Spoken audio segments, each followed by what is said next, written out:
Yo, what's up mga kaibigan? Nali na tayo magkwentuhan. So nilabas na nga ang annual voting para sa mga posisyon sa NBA ng mga GMs o league executives. Sa point guard position nga ay naging one-sided ang botohan na ito. 63% of the voters ay sinabi na ang two-time MVP Stephen Curry ang pinakamagaling na point guard sa NBA ngayon.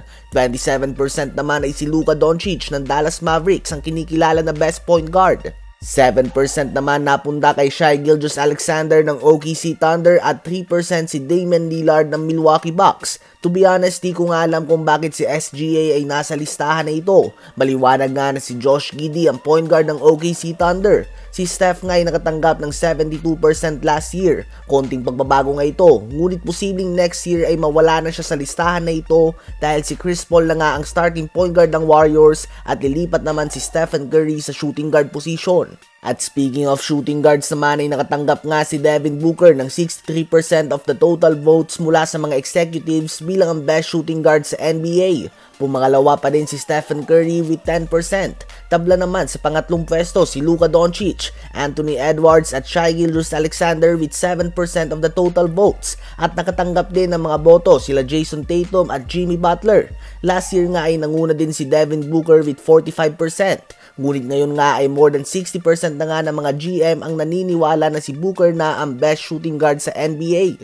Sa small forward naman ay nanguna si Jason Tatum with 47% of the total votes. Pangalawa si Kevin Durant ng Phoenix Suns na may 20% ng mga boto. Pangatlo si Luka Doncic na nakatanggap din ng 17% of the total votes. Pang-apat si LeBron James na may 13%. At panglima naman si Kawhi Leonard ng Clippers na may 3% of the total votes.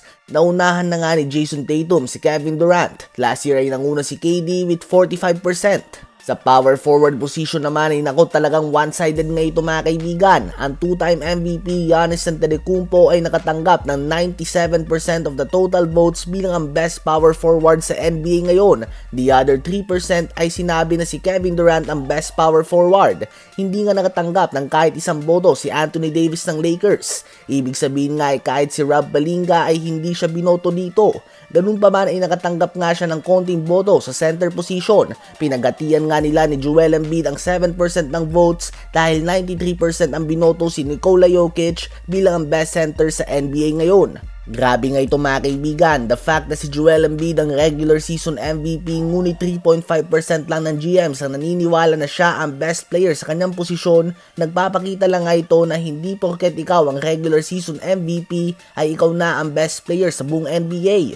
Ganun pa man sa mga listahan na ito ay nagpapakita lang din kung gaano na ka-positionless ang basketball ngayon, ang NBA in particular. Si Luka Doncic nga ay nakatanggap ng mga boto sa point guard position, shooting guard and small forward. Si SGA, Tatum, Steph at KD ay naboto din sa multiple positions.